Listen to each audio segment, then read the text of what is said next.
यहाँहरू सबैलाई हार्दिक नमस्कार। सधैँझै आज पनि महाभारतमा के छ नामक श्रृङ्खलामा यहाँहरू सबैलाई हार्दिक स्वागत गर्दछु। आजको यो 56औं श्रृङ्खलाको शीर्षक रहेको छ अनात्म प्रशंसा।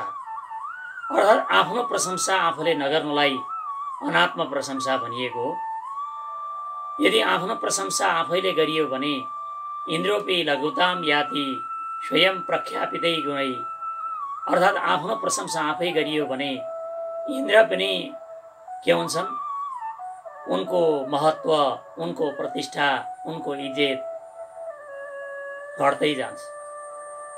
प्रशंसा अरूले गरिदिने हो। अहिले आधुनिक युगमा, विज्ञापनको युगमा आत्मप्रशंसा बढ्दै गइरहेको छ र यही आत्मप्रशंसाले गर्दा आफ्ना कमी कमजोरीहरू हामीले देख्न सकिरहेका छैनौँ। त्यसले गर्दा हामीलाई जीवनको लागि तालीभन्दा गाली बढ्न चाहिन्छ, अर्थात् आलोचना टिप्पणीहरू बढी चाहिन्छ। जसले तालीभन्दा गालीलाई बढ्ता रुचाउँछ र त्यो गालीलाई आत्मलोचना गरेर सहर्ष स्वीकार गरेर त्यसलाई निराकरणको लागि प्रयत्न गर्छ, त्यो वास्तवमा त्यसले त्यसको जीवनको उत्तरार्धमा उसले ताली पाउँदै जान्छ। हामीले पहिला ताली पाउने प्रयास गर्ने होइन, पहिला हामीले गाली पाउने प्रयास गर्नुपर्छ र गाली पनि त्यसलाई पचाउन सक्ने शक्ति आफैभित्र जगाउनुपर्छ र अन्ततः हामीले बिस्तारै ताली पाउँदै जानेछौँ र वास्तविकता हाम्रो जीवन उज्यालो हुँदै जानेछ। यो महाभारतको 56औं निबन्ध विराट पर्वबाट लिएको हो र अनात्म प्रशंसा यो 56औं निबन्धको शीर्षक छ। कीचक र उपकीचकहरूको वध भइसकेपछि द्रौपदी राजमहलमा आइन् र उनको बृहन्नला भेषधारी अर्जुन तथा रानी सुदेशनासँग पनि कुराकानी भयो। यता दुर्योधनका सामु उसका गुप्तचरहरू पुगेर पाण्डवहरूका बारेमा केही पत्ता नलागेको र विराट राज्यको सेनापति कीचकको वध भएको वृत्तान्त सुनाए। त्यसपछि दुर्योधनले आफ्ना सभासदहरू समक्ष पाण्डवहरूको खोजीका लागि परामर्श गर्न थाले। त्यसै सिलसिलामा कर्ण, दुशासन र दुर्योधनले दुर्योधनलाई यथोचित सल्लाह पनि दिए भने भीष्मले नीतिपरायण युधिष्ठिरको महिमा बताउँदै पाण्डवहरूको अन्वेषणका विषयमा आफ्नो सम्मति प्रदान गरे।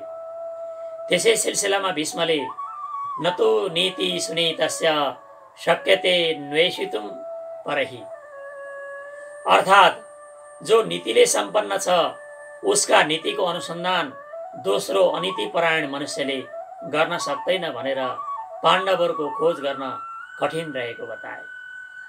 अर्थात् युधिष्ठिरहरू, पाण्डवहरू के थिए भने अत्यन्त नीति सम्पन्न, नीतिको अनुसरण गर्नेवाला थिए र दोस्रो अनीतिपरायण चाहिँ जुन दुर्योधनहरू हुन्, उनीहरूले पाण्डवहरूलाई खोज गर्न अत्यन्त कठिन छ भनेर भीष्मको यो अभिमत आएको।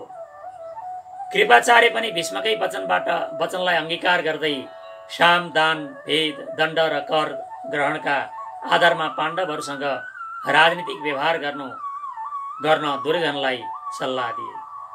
शत्रुसँग बराबर शक्ति भएका खण्डमा पहिलो र तेस्रो अर्थात् सम्झाउने र शत्रुहरूमा फुट ल्याउने नीतिको अवलम्बन गर्नुपर्दछ, अर्थात् साम र भेद नीति अवलम्बन गर्नुपर्छ। यदि शत्रुसँग बराबर शक्ति भयो भने आफूभन्दा शत्रु बढ्ता बलवान भएका खण्डमा धन आदि दान दिएर तथा शत्रुभन्दा आफू बढ्ता शक्तिशाली भएका खण्डमा दण्ड नीति र कर नीतिको अवलम्बन गर्नु आवश्यक छ भनेर सल्लाह दिए। त्यसैको बलाबलको बल र अबल, आफ्नो हैसियत विचार गरेर मात्र शत्रुमाथि व्यवहार गर्नुपर्ने सल्लाह कृपाचार्यले दुर्योधनलाई दिएका हुन्। दुर्योधनले पनि आफूले पूर्वकालमा जनसाधारणको बैठकमा विद्वजनहरूबाट बलाबलका बारेमा जानकारी पाएको बताउँदै पाण्डवहरू विराट राज्यमा छद्मवेशमा बसेका, भीमसेनले नै किचकलाई मारेको तथा शैलेन्द्री नै द्रौपदीका रूपमा रहेको हुँदा विराट देशसँग युद्ध गरी गोहरण गर्ने आदेश दिन पुगेको पाइन्छ। दुर्योधनको आज्ञालाई शिरोधार्य गरी सुशर्माको प्रस्ताव अनुसार त्रिगर्तहरूले र कौरवहरूले मत्स्यदेशमाथि धावा बोल्छन्। नपुंसक ठानिएका अर्जुन बाहेक चारै पाण्डव सहित विराट राज्यका सेनाहरू युद्धका लागि प्रस्थान गर्छन्। युद्धका लागि प्रस्थान गर्ने दिन नै पाण्डवहरूको वनवासको 13 वर्ष पुरा भएको थियो र कौरव पक्षी सुशर्माले विराट राज्यका लाखौं गाईहरूलाई आफ्नो कब्जामा पार्छ। मत्स्य देशका तथा त्रिगर्त देशका सेनाहरूका बीचमा घमासान युद्ध हुन्छ। सुशर्माले राजा विराटलाई नै युद्धबाट पक्रेर लैजान्छ भने पाण्डवहरूको प्रयासले विराट राजाले छुटकारा पनि पाउँछन्। भीमसेनले सुशर्मालाई परास्त गरी अपहरण गरेका सबै गाई र धनलाई समेत फिर्ता ल्याउँछन्। राजा विराटले पाण्डवहरूको सम्मान गर्छन् भने युधिष्ठिरले राजा विराटको अभिनन्दन गर्छ। विराटनगरमा राजा विराटको विजयको घोषणा गरिन्छ। उता उत्तर दिशाबाट आएर कौरवहरूले विराटका 60,000 गाईहरूको अपहरण गर्छन्। गोपाध्यक्ष वा गाई पालक प्रमुखले विराटका पुत्र उत्तर कुमार भूमिञ्जयलाई युद्धका लागि उत्साह दिलाउँछन्। उत्तरले आफ्ना लागि योग्य सारथी खोज्छन्। अर्जुनको स्वीकृति पाएर द्रौपदीले बृहन्नला भेषधारी अर्जुनलाई उत्तरको सारथी बन्ने प्रस्ताव राजकुमार समक्ष राख्छिन्। बृहन्नलालाई सारथी बनाएर उत्तर कुमार युद्ध मैदानतर्फ अग्रसर हुन्छन्। तर उत्तर कुमार कौरव सेनाहरू देखेर रथ छाडी भाग्छन् भने अर्जुनले निडर हुने आश्वासन दिएर उत्तर कुमारलाई रथमा चढाउँछन्। कौरव सेनाले नपुंसक भेषधारी अर्जुनलाई चिन्दछन्। द्रोणाचार्यले अर्जुनका अलौकिक पराक्रमहरूको प्रशंसा गर्छन्। अर्जुनले पहिला समीप वृक्षमा लुकाएर राखिएका अस्त्रहरू उतार्नका लागि उत्तर कुमारलाई आदेश दिन्छन्। उत्तरले समीप वृक्षबाट पाण्डवहरूका दिव्य धनुष आदि अस्त्रहरू उतार्छन्। उत्तरले अर्जुनसँग पाण्डवका अस्त्र शस्त्रका विषयमा जिज्ञासा राख्छन् भने अर्जुनले उत्तरलाई पाण्डवका आयुधहरूको क्रमशः परिचय गराउँछन्। त्यसपछि अर्जुनले उत्तर कुमारलाई आफू र आफ्ना सबै दाजुहरू तथा द्रौपदीको समेत यथार्थ परिचय दिन्छन्। अर्जुन फाल्गुन, जिष्णु, किरीटी, श्वेतवाहन, विवत्सु, विजय, कृष्ण, सव्यसाची र धनञ्जय गरी 10 नाम कसरी रहन पुगे भन्ने बारेमा उत्तरलाई अवगत गराउँछन्। अर्जुनले युद्धको तयारी गर्छन्। शस्त्र अस्त्रहरूको स्मरण गर्दै तिनीहरूसँग वार्तालाप गर्छन् भने उत्तरको समेत भय निवारण गरिदिन्छन्। उत्तरका रथमा अर्जुनलाई ध्वजाको प्राप्ति हुन्छ। अर्जुनले युद्धका लागि शङ्खघोष गर्छन् भने द्रोणाचार्यले कौरवहरूसँग उत्पात सूचक अपशकुनहरूको वर्णन गर्छन्। अर्थानां च पुनर्द्वैते नित्यं भवति संशयः, अर्थात् जुन विषयहरूमा दुविधा पर्छ तिनमा सदैव सन्देह भइ नै रहन्छ भन्दै दुर्योधनले भीष्म, द्रोण, कृपाचार्यका सामु युद्ध गर्ने निश्चय व्यक्त गर्छन्। दुर्योधनको कुरा सुनेर कर्णले द्रोणको अर्जुनप्रति बढ्ता प्रेम रहेकाले उनले अर्जुनको प्रशंसा गर्ने गरेका हुन् भन्दै गुरुहरू अत्यन्त दयालु, बुद्धिमान र पापका विरुद्ध विचार राख्ने भएकाले कुनै डर उपस्थित भएमा उनीहरूको सल्लाह लिनु उपयुक्त नहुने, गुरुहरूलाई सुन्दर भवन र मदिरामा बसेर कथाहरू सुनाउँदा अर्काको छिद्र जान्न वा देख्न, मान्छेको दिनचर्या बताउन, यात्राको मुहुर्त निकाल्न, गोधनको संग्रह र परीक्षण गर्न, घरमा गरिने माङ्गलिक कार्य गर्न आदि गुरुहरूसँग सल्लाह लिन सकिने भएकाले शत्रुका गुणहरूको बखान गर्ने, गुरुहरूलाई पछाडि राखेर कसरी शत्रुको वध गर्न सकिन्छ भन्ने नीति बनाउनु आवश्यक छ भन्ने कुरा दुर्योधन समक्ष व्यक्त गर्छ।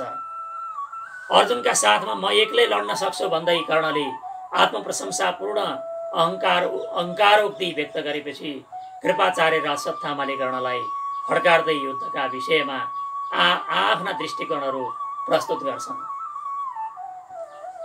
दहत्यग्नि रवाक्यस्तु तुष्णीं भाति दिवाकरः तुष्णीं धारयति लोकान् वसुधा सचराचरान्।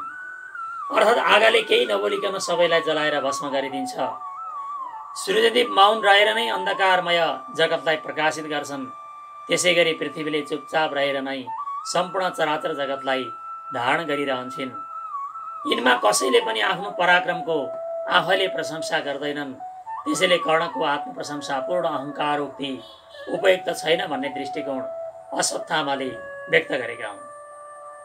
कर्णलाई मात्र होइन, अश्वत्थामाले जुवाबाट राज्य प्राप्त गरेर क्रूर र निर्दयी बनेको दुर्योधनको दुष्प्रवृत्ति पनि उपयुक्त नरहेको धारणा प्रस्तुत गर्न पुग्छन्। वर्तमान विज्ञानको समयमा आत्मविज्ञापन गर्ने र आत्मप्रशंसा नगरिकन बाँच्न नसक्ने व्यक्तिहरूको भिड बढ्दै जान थालेको छ। आत्मप्रशंसाले मान्छेलाई कहिल्यै पनि प्रगतिको शिखर चुम्न दिँदैन। क्षमाशील र अर्काको प्रशंसा गर्ने बानी भएकाहरूले नै वास्तवमा क्रमशः उन्नति गर्दै जान सक्छन् र तिनीहरूकै प्रगति जीवन रहँदा वा जीवन नरहँदा पनि जीवन्त भइरहन सक्छ। त्यसैले कर्ण र दुर्योधनको जस्तो आत्मप्रशंसा र अहङ्कारको विष पिएर बाँचेको अभिनय गरी पाइलामा मरिरहनुभन्दा क्षमा र अर्काको प्रशंसा गरिरहने अमृत पिएर सदैव जीवन्त रहिरहन प्रयत्नशील हुनु अत्यन्त आवश्यक छ। यो महाभारतको वन पर्वसँग, यो महाभारतको विराट पर्वसँग सम्बद्ध यो 56औं निबन्धको विषयवस्तु यति नै रह्यो। यो सुनेर यहाँहरूका मनमा जे जस्ता प्रतिक्रियाहरू व्यक्त भएका छन् तिनलाई युट्युबको कमेन्ट बक्समा कमेन्ट गरिदिनु हुन सबैमा हार्दिक अनुरोध गर्दछु। धन्यवाद। नमस्कार।